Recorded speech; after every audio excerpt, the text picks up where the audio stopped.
All right, good morning, guys. Today I'm reading Artemis Fowl, Chapter 4, Abduction. And we're off. Artemis' main problem was one of location, how to locate a leprechaun.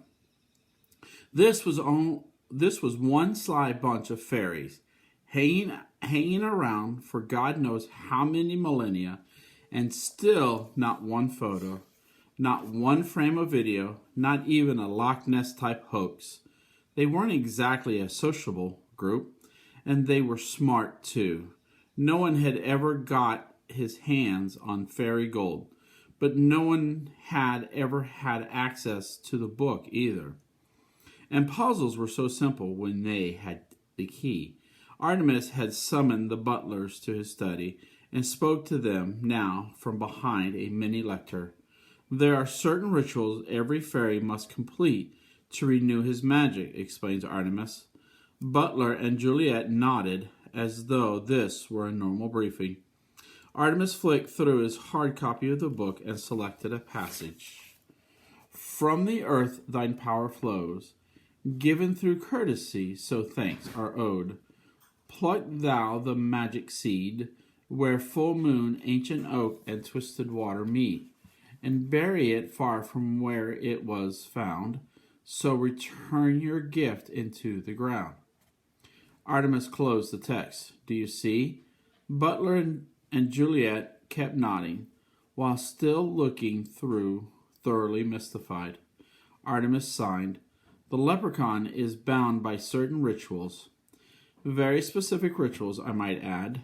We can use them to track one down.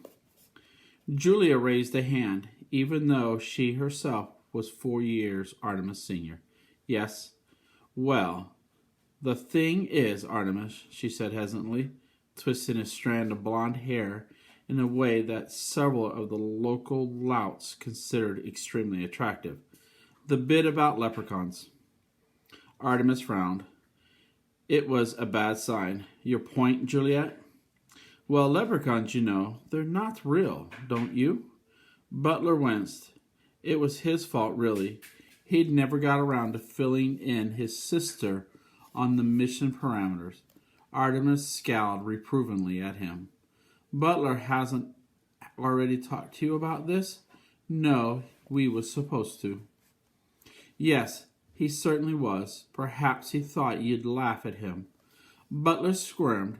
That was exactly what he had thought. Julia was the only person alive who laughed at him with embarrassing regularity. Most of the people did it once, just once. Artemis cleared his throat. Let us proceed under the assumption that the fairy folk do exist, and that I am not a gibbering moron. Butler nodded weakly. Juliet was unconvinced. Very well. Now, as I was saying, the people have to fulfill a specific ritual to renew their powers. According to my interpretation, they must pick a seed from an ancient oak tree by the bend in a river, and they must do this during the full moon. The light began to dawn in Butler's eyes. So all we have to do is run a cough reference through all the weather satellites, which I already have. Believe it or not, there aren't that many ancient oaks left. If you take ancient to be 100 years plus, when you factor in the river bend and full moon, there are precisely 129 sites to be surveyed in this country. Butler grinned. Stake out. Now the master was talking his language. There are preparations to be made for our guest's arrival, said Artemis, handing a typewritten sheet of A4 to Juliet. These alterations must be made to the cellar. See to it, Juliet. To the letter. Yes, Artie. Artemis frowned, but only slightly. For reasons that he couldn't quite fathom, he didn't mind terribly when Juliet called him by the pet name his mother had for him. Butler scratched his chin thoughtfully. Artemis noticed the gesture. Question? Well, Artemis, the sprite in Ho Chi Minh City. Artemis nodded. I know. Why don't we simply abduct her? Yes, sir.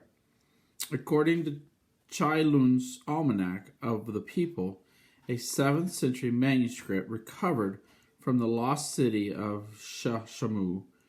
Once a fairy has taken spirits with the mud people, that's us, by the way, they are forever dead to their brothers and sisters. So there's no guarantee that that particular fairy was worth even an ounce of gold. No, my old friend, we need fresh blood. All clear? Butler nodded. Good.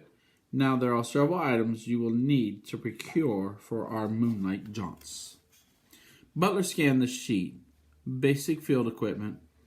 A few eyebrow razors, nothing too puzzling, until sunglasses at night.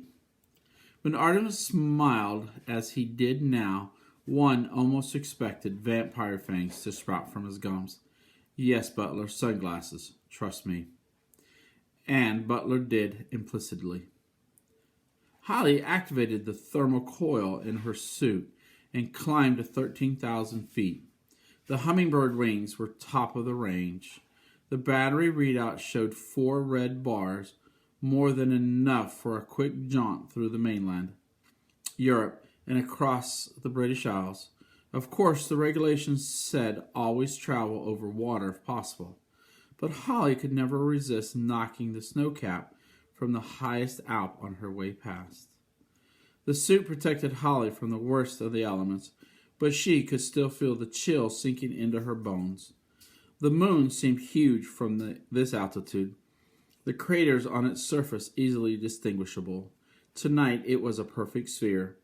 The magical full moon, immigration would have their hands full, as thousands of surface-sick fairies were drawn irresistibly over ground. A large percentage would make it, probably causing mayhem in their revelry. Earth Mantles was riddled with illegal tunnels, and it was impossible to police them all. Holly followed the Italian coast up to Monaco, and too many pages. And from there across the Alps to France. She loved flying. All fairies did. According to the book, they had once been equipped with wings of their own, but evolution had stripped them of this power. All but the sprites. One school of thought believed that the people were descended from airborne dinosaurs, possibly pterodactyls. Much of the upper body skeletal structure was the same. This theory would certainly explain the tiny nub of bone on each shoulder blade. Holly toyed with the idea of visiting Disneyland Paris.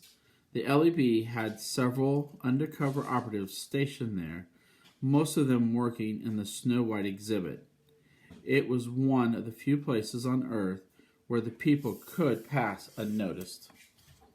But if some tourist got a photo of her and it ended up on the internet, Root would have her badge for sure. With a sigh of regret, she passed over the shower of multicolored fireworks below. Once across the channel, Holly flew low, skipping over the white-crested waves. She called out to the dolphins as they rose to the surface, leaping from the water to match her pace. She could see the pollution in them, bleaching their skin white and giving them red sores on their back. And although she smiled, her heart was breaking. Mud people had a lot to answer for. Finally, the coast loomed ahead of her.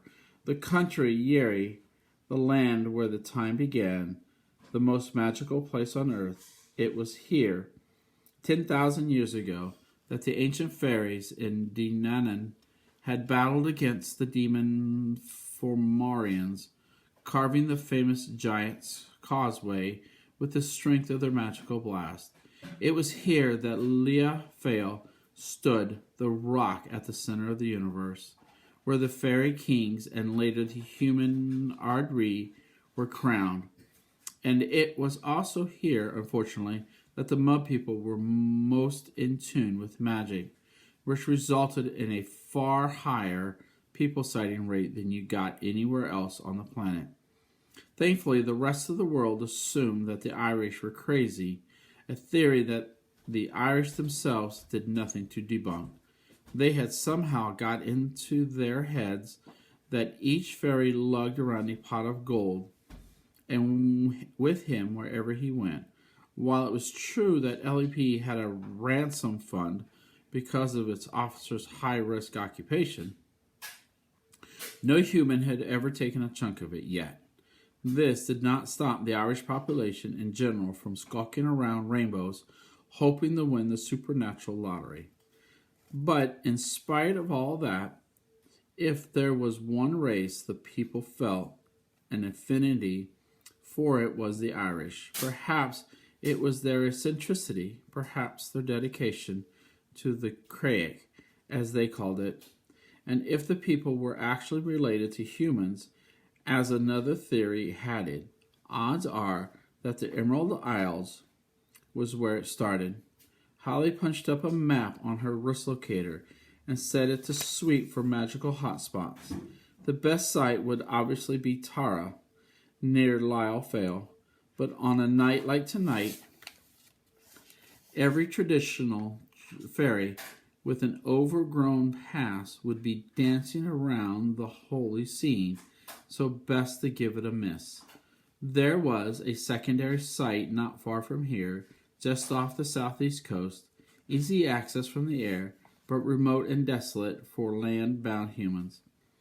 Holly reined in the throttle and descended to 90 yards. She skipped over a bristling evergreen forest, emerging in a moonlight meadow. A silver thread of river bisected the field, and there, nestling in the fold of a meandered loop, was the proud oak. Holly checked her location for life forms. Once she judged the cow two fields are not to be a threat, she cut her engines and glided to the foot of the mighty tree. And we're going to stop right there. Love you guys. Ciao.